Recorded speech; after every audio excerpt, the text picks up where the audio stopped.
Bienvenue dans notre formation sur comment déterminer le poids et les dimensions des produits. Il peut être parfois difficile d'obtenir les bonnes mesures des produits. Il est donc important que vous sachiez comment les mesurer avec précision. Dans cette vidéo, nous aborderons l'importance de la mesure précise des produits, la manière dont les centres de distribution effectuent leurs mesures et comment éviter les incohérences, comment mesurer le poids, qu'il soit volumétrique ou sur balance, et comment mesurer les dimensions et les volumes.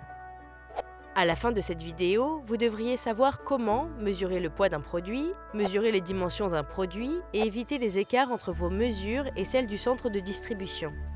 Le poids et les dimensions de l'emballage de l'article font référence au poids et aux dimensions d'un produit individuel ou article que vous répertoriez sous un SKU ou FNSKU. Le poids et les dimensions incluent également l'emballage de l'article, tel qu'une boîte ou un sac en polyéthylène. Un article, un emballage et un étui peuvent tous présenter des poids et des dimensions spécifiques. Les frais d'expédition expédiés par Amazon sont ensuite calculés en fonction du poids et des dimensions du colis de l'article.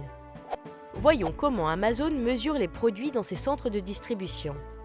Amazon utilise de nombreux capteurs installés dans ses centres de distribution pour enregistrer les mesures des articles. Les capteurs détectent l'emballage de votre article d'un bord à l'autre, y compris les matériaux non fixés, tels que les sacs en plastique, et les pièces non fixes, telles que les poignées.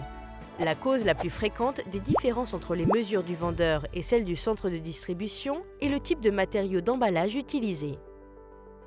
Afin de minimiser les écarts entre les dimensions attendues et les dimensions enregistrées par les capteurs du centre de distribution, assurez-vous que la taille de l'emballage soit uniforme sur l'ensemble de vos unités et que votre emballage ne présente pas de matériaux détachés ou de protubérances. L'utilisation de sacs en polyéthylène bien ajustés ou scellés sous vide, l'application de rubans adhésifs sur les rabats et le fait d'éviter que les emballages ne se gonflent facilement peuvent contribuer à prévenir les variations de dimensions. Voyons comment déterminer les dimensions d'un produit. Pour reproduire les mesures potentielles des capteurs, prenez un colis contenant un seul article, tel qu'il serait reçu par un client. Sur une surface plane, étendez complètement les matériaux d'emballage en vrac, tels que les rabats des sacs en polyéthylène et les poignées d'emballage, pour déterminer les dimensions maximales de l'article. Mesurez le bord le plus long du colis pour sa longueur, le deuxième bord le plus long pour sa largeur et le bord le plus court pour mesurer la hauteur. Si une ou plusieurs de ces dimensions diffèrent d'un bout à l'autre du colis, par exemple en cas de renflement, mesurez la partie la plus longue ou la plus épaisse de cette dimension. Pour déterminer la circonférence de votre article, additionnez sa longueur médiane et sa longueur la plus courte et multipliez par 2. Jetons un coup d'œil à la mesure du poids d'un produit. Amazon utilise deux types de poids différents, le poids unitaire et le poids volumétrique. Le poids unitaire est déterminé par le poids d'une unité composant votre colis lorsqu'elle est placée sur une balance.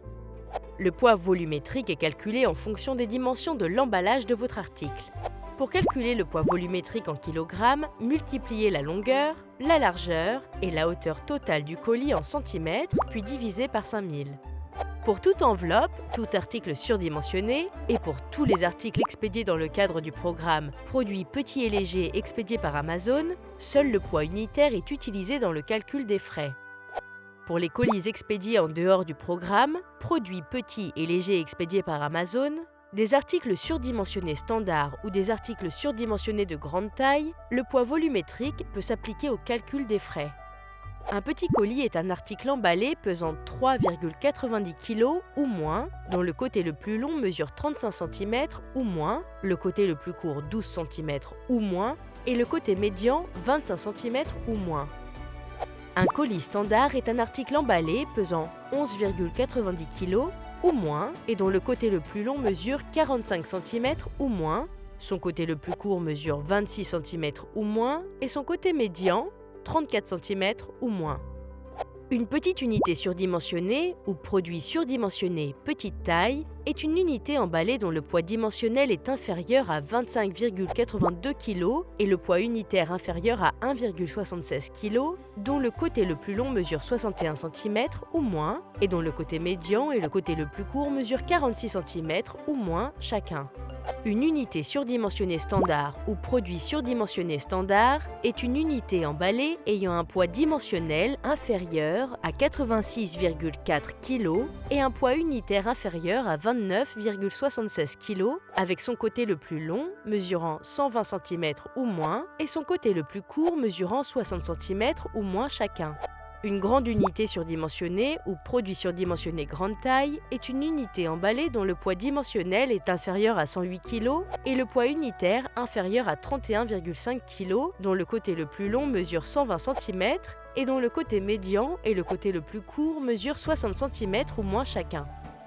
La valeur la plus élevée entre le poids volumétrique et le poids unitaire est utilisée pour calculer les frais applicables à tout article éligible au poids volumétrique. Récapitulons maintenant ce que vous avez appris. Dans cette vidéo, nous avons abordé les sujets suivants: l'importance de calculer une mesure précise des produits, la manière dont les centres de distribution prennent les mesures et la manière d'éviter les incohérences, comment mesurer le poids, tel que le poids volumétrique et le poids sur la balance, et comment mesurer les dimensions et les volumes. Ceci conclut notre formation sur comment déterminer le poids et les dimensions des produits. Merci et bonne vente sur Amazon.